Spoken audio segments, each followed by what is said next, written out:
5A football in the Valley, we've talked about it all year. It's a pretty good deal. So let's go 32 5A first, where PSJ Southwest was the marquee team of the week last year. We were lauding all the great things they've done. Then they turn around and get shut out by the Bears. They go to Porter, and I think most of these games are on Thursday.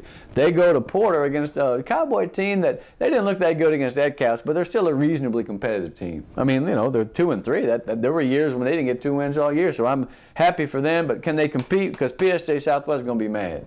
Yeah, and this is a game for PSJ Southwest that it's nice to have after a tough loss. Yeah, a get-well game. Yeah, I don't want to say that, look, I don't think Porter has a chance, but this is one of those games that you look at, you kind of circle, okay, listen, I got to win here.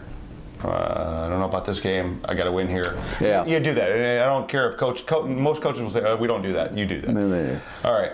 And if PSJ Southwest sees itself as a playoff team, and we think that it does, this is a game you have to come out and take right at the beginning. You know. Now it's tough because you're going to Sam Stadium. Yeah, that's always kind of. You're not playing at home. No. You're not even playing remotely close to home. No. So I mean, it's a tough game for them, especially if it's a Thursday. You get to go down Palm Boulevard and see those beautiful sights, and then you got some of the oldest buildings in the valley. Man, it's an amazing, like a historical trip. Sam Stadium, built in 1954. You know that? Really? I was not at the first game, I promise you. All right, Mercedes at Donna. Donna all of a sudden is back in the conversation. They had a good effort against Payson. They got some other guys involved. They didn't hear me talking because they don't care what I think. But Paul Garrow's a guy caught a screen pass for a touchdown, and so Doherty didn't have to do it all himself. I mean, I think it was a good effort. Yeah, and you know that's a great game for them to have, because I'm not saying that Pace isn't strong. They just aren't as strong as Donna and some of the other teams. You got to win that game. Yeah, and they did. So Donna puts himself in a good spot because you're going to play a very tough Mercedes team. Oh boy! But at home. Yeah, and that'll help. Yeah. They're going to be loud over there.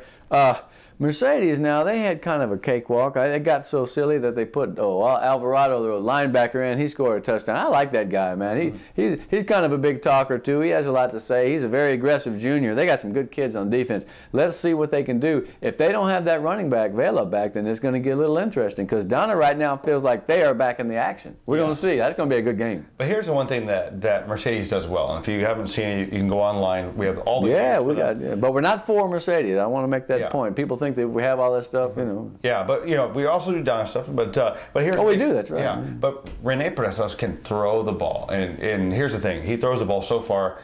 If your safeties and your corners have to play back, they have to be ready for that. And they got to be fast. And so you know, he's able to stretch out the defense, and then it opens up the middle. You know. Yeah, opens up the middle. The only problem in the middle is, as long as if I haven't missed my guess, that's where John Michael Marty is for Donna. I haven't heard a lot about him this year. If anybody knows what his stats are, then give us an email. But heading into the season, he was one of the most impressive defensive players. Big, tall, rangy kid with wheels. If he's still in action, he'll be lurking in the middle. Yeah. And so I like that game a lot, man. I wouldn't mind seeing that. How about Pace at PSJA? The Vikings 0-2. They at times they've seemed like they want to be in the race. Now, you know they do. They're going to have to go over to play a PSJA team that feels good about itself after that game last week. Yeah. Look, I will tell you right now, I think PSJA is going to win. Yeah. I think this gets them back into a driver's spot, at least, you know, into, you know, winning the district if they can get these key wins along the way. But right now we're in week what, 6, 7? 7. That's hard to believe too. Is it October really? It feels like about March, man. It's incredible. You know, but if must be getting old. If we look at it right now, we're in, you know, moving day, like in golf. We're on Saturday. You know, this is where you go for, you know, you're going for the hole in one. You're going for the eagle.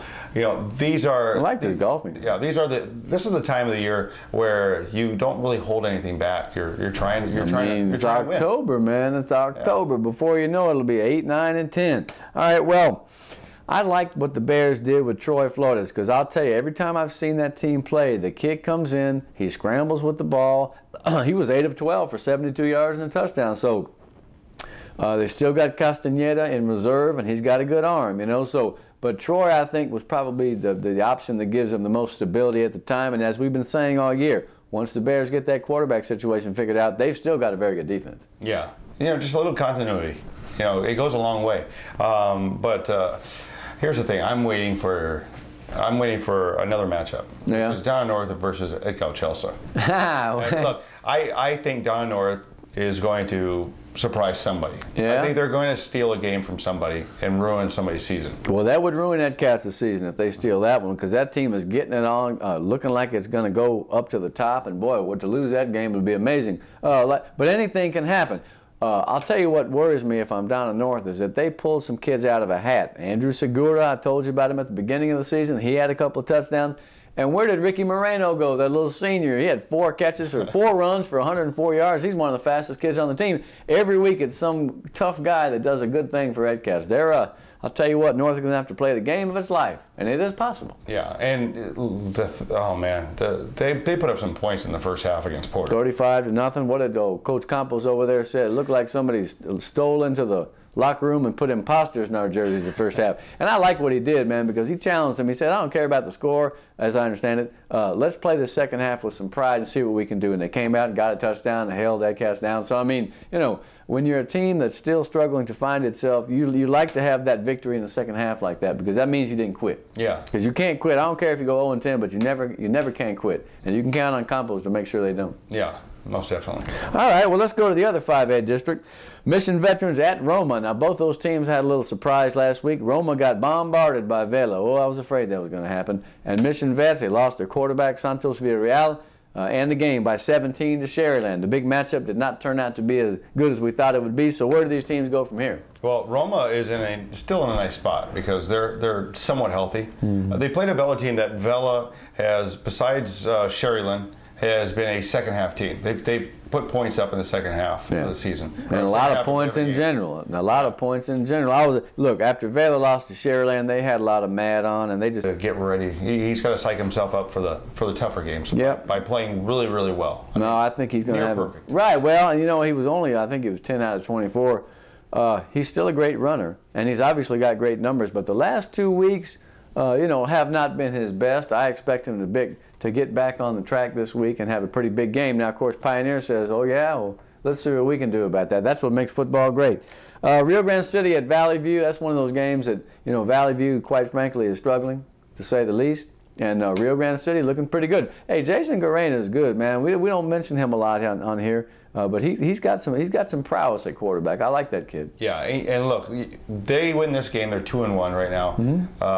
They've got to play some meat of their schedule coming up too. Yeah. But 2-1 is great right now because that means you just have to steal 2 other games. And things are different. Santos is out. We don't know when he's coming back. We hate to keep harping on the negative here, but I mean that kind of changes the complexion of the race a little bit. I'll tell you what, no matter what happens, you can count on Aaron Reyna from Rio. The dude had 24 tackles one game, 17 the next.